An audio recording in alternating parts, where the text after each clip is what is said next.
I needed to shorten up this perimeter check if I was to have any hope of getting inside before dark. I got to my first door on the second floor and it was locked. These doors were only marginally flimsier than the ones below, but I still didn't want to force them open.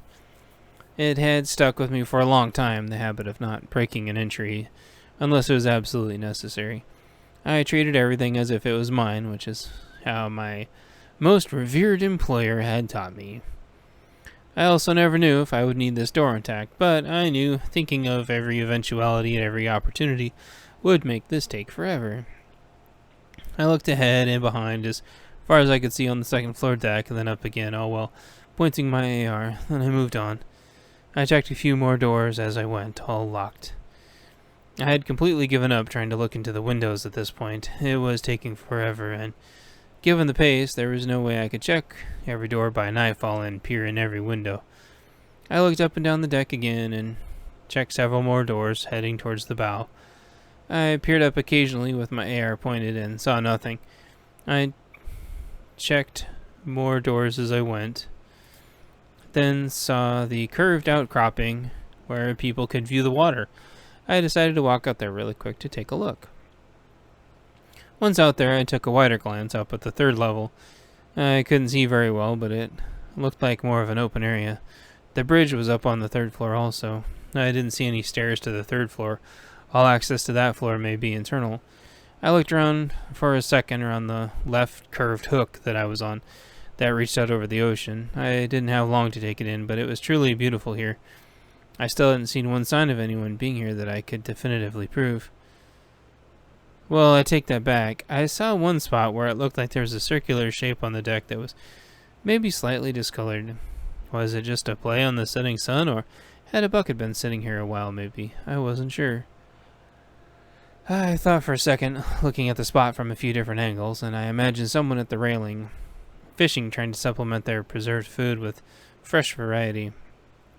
I patted all my pockets to make sure everything was there, and then held my AR close.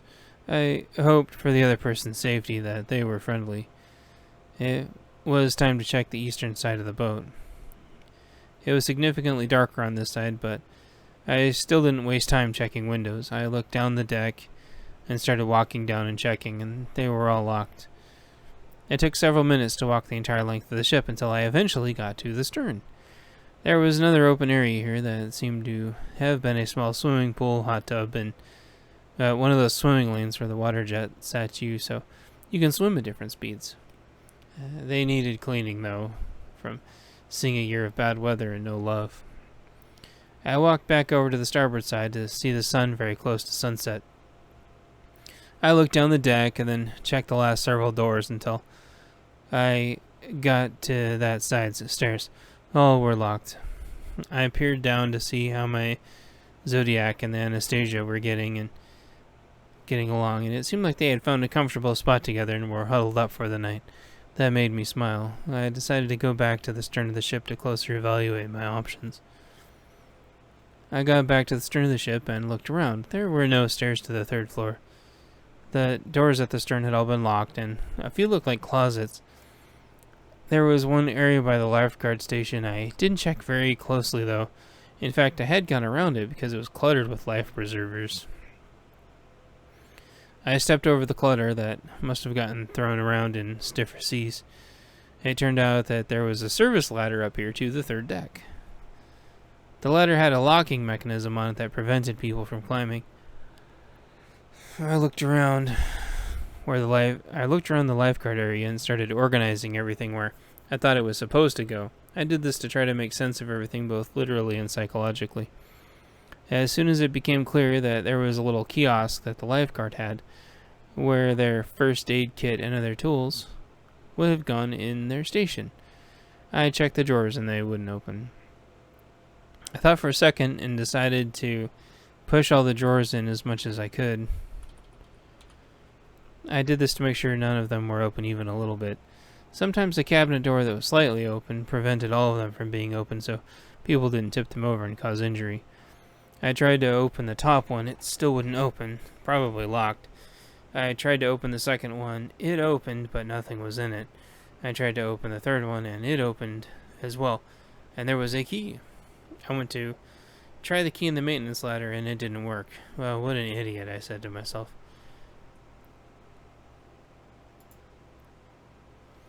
I almost dropped the key as I held it and looked at it, and had a hard time holding onto objects sometimes.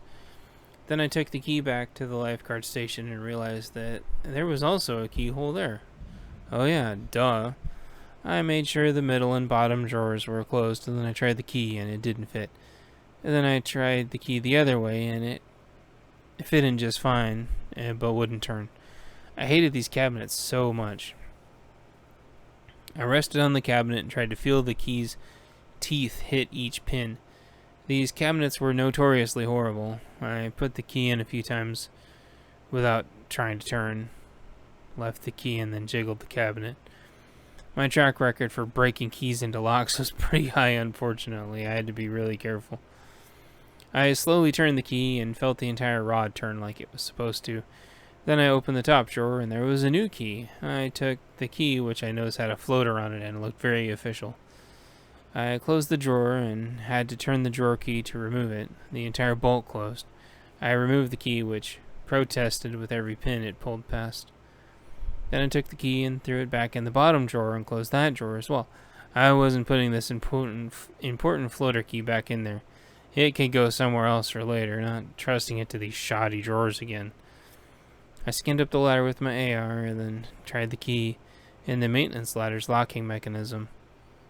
It had a little sliding plastic protector over the keyhole, but once I slid it up, the key went in the lock like it was brand new. Must be some kind of weatherproof lock. Very nice. I swung the ladder locking mechanism out of the way, and the ladder was available for use. I put the floater and key in my pocket and scanned the top one more time with my AR, and then started up the ladder. Chapter 7, First Night on the Yacht, 3rd floor, outside nightfall, Day 1. I reached the 3rd floor and swept the deck. There were no hostiles. There was a little gate thing I had to maneuver, so it's a good thing I kept the key. I got it out and carefully held on to it in the gate and then unlocked it.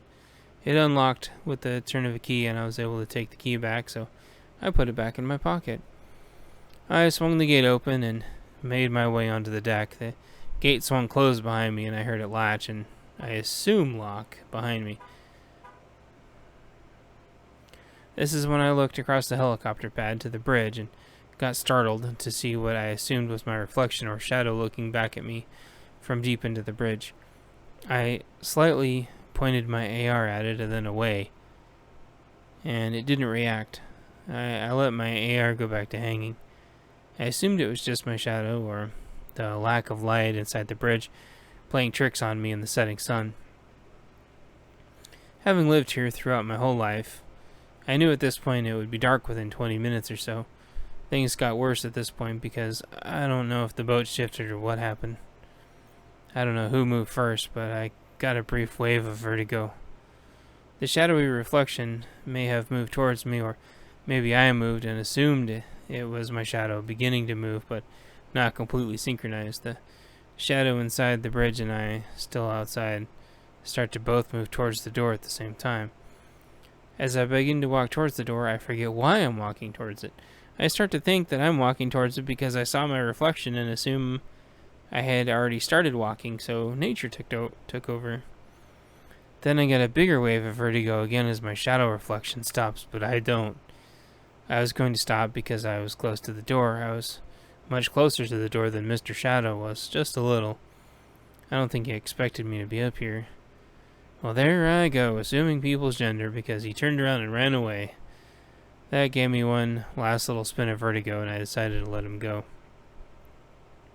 Chasing was really bad, and I wanted him to be comfortable. We didn't have to be enemies, and hopefully he saw that. I hadn't given him a reason to want to kill me yet, and I don't have a reason to need to put him down yet. Everything is still, so far, so good. I scanned around with my AR one more time and scanned up to the roof. I couldn't really see anything up there still. There were stairs to get up there from here, but I needed to get indoors before dark. Staying out here meant a failure of the mission. I didn't want to break in. I knew this door was open. Mr. Shadow told me so. I walked up to the door and turned the handle. It turned. I pulled the door and it opened. In I went, AR up.